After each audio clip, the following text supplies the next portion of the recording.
Chers amis, bonjour. Nous sommes le jeudi 16 décembre 2022, il est 9h30.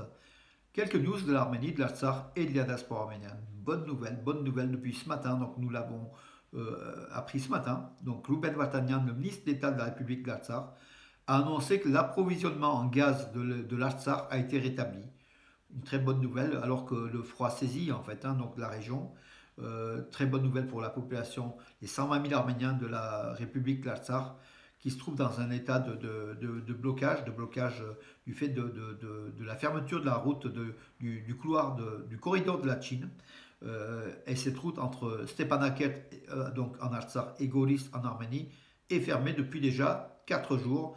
Voilà. Par contre, d'après nos informations, les négociations sont en cours avec les Azéris, avec les forces aussi russes, les Azéris puis les Arméniens, pour la réouverture de cette route.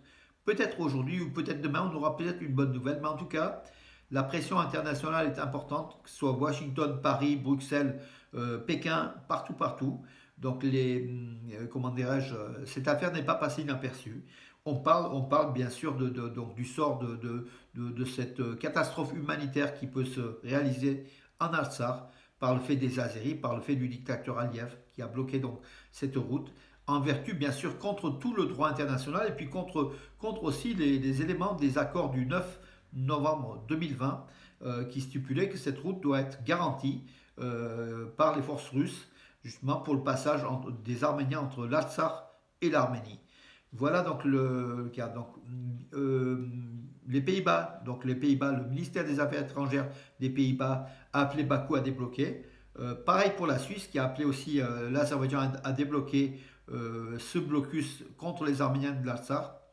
La baronne Caroline Cox, qui est proche donc, de l'Artsakh, a une nouvelle fois accusé la Grande-Bretagne, a dit qu'elle avait honte pour son pays, pour ce qui ne défendait pas les chrétiens du Haut-Karabakh, les chrétiens arméniens du Haut-Karabakh, pour des intérêts pétroliers. Bien sûr que la Grande-Bretagne, qui est liée avec British Petroleum, avec Bakou, est anti-arménienne pour raisons économiques et stratégiques, d'autant plus que l'Arménie est proche de la Russie et ça ne plaît pas beaucoup à la Grande-Bretagne. Voilà.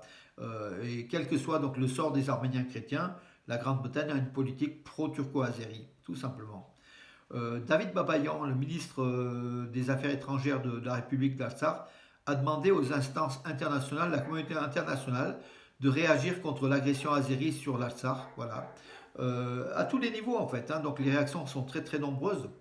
Ici à Valence, Dromardèche, le C24 a fait un communiqué, donc le comité du 24 avril, Dromardèche a fait un communiqué aussi pour demander donc aux organisations internationales de tout faire et à la France de tout faire pour que puisse débloquer cette situation. Donc le communiqué qui a été publié bien sûr sur Armée News, Nouvelle d'Arménie Magazine, mais également sur le Dauphiné Libéré, donc Drôme sur le site donc, du Dauphiné Libéré. Voilà donc les échos sont de plus en plus importants en fait de ce blocage de l'Artsakh par l'Azerbaïdjan.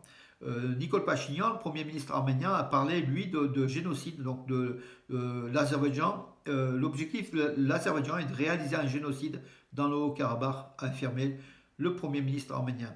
La Russie, par la voix de Maria Zakharova, la porte-parole du ministère des Affaires étrangères de Russie, a déclaré qu'elle était préoccupée par le blocage de ce corridor de la Chine par l'Azerbaïdjan et bien sûr demande à Bakou de lever ce blocage.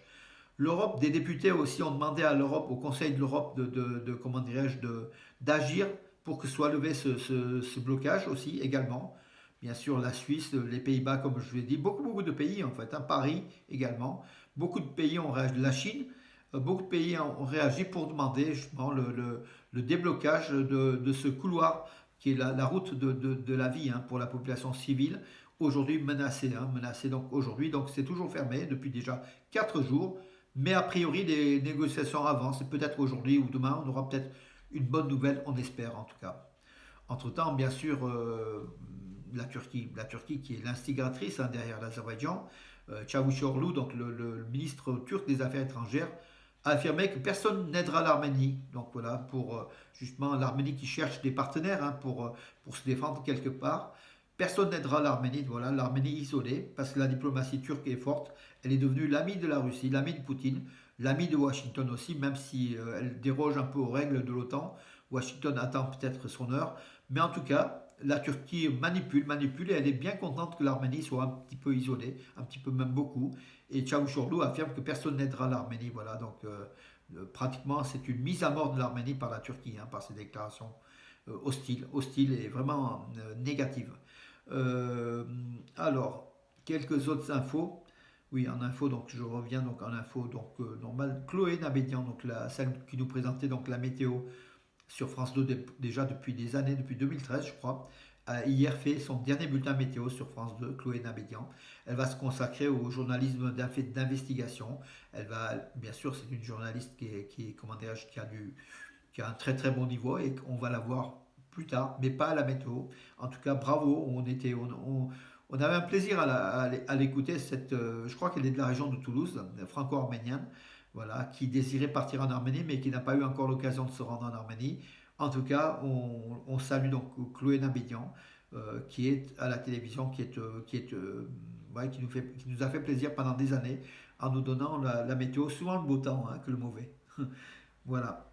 Que dire d'autre, mes amis? Alors, je vais reprendre pardon, je vais reprendre un peu le cours parce que j'avais fait donc beaucoup d'articles, hein, hier, j'en ai fait une trentaine.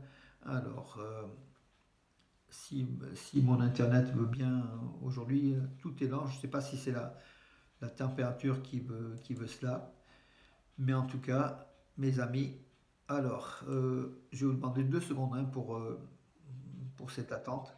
Bon, Bakou, bien sûr, euh, Bakou manipule tous les rites chrétiens, musulmans ou autres, donc en Azerbaïdjan pour les monter contre les Arméniens de l'Artsakh et contre l'Arménie, bien sûr.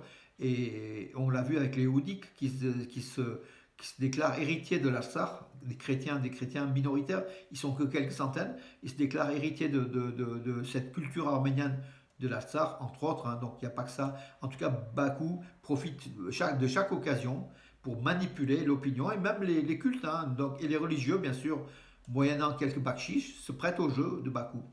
Henrik Britalia, l'international arménien, donc l'ex-capitaine de l'équipe d'Arménie, a affirmé que le sort des 30 000 enfants au Karabakh est en danger.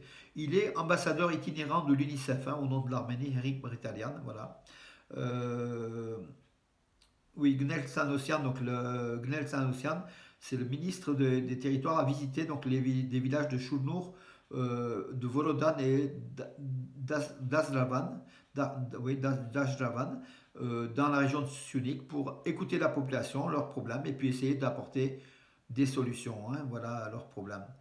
Euh, voilà, mes amis. Mais écoutez, je crois que j'en ai fait le tour. Donc l'information première, c'est ça. Donc le rétablissement du gaz en Artsakh.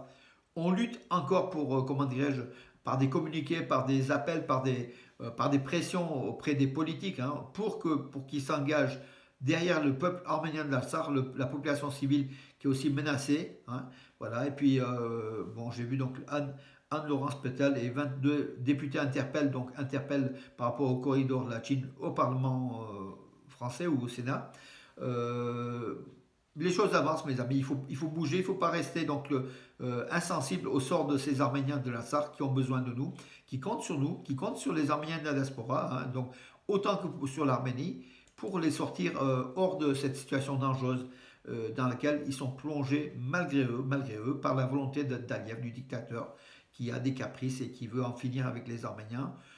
On ne se laissera pas faire, mes amis. Debout, on est derrière l'Arménie, on est derrière l'Artsakh, mes amis. Bonne journée et à demain.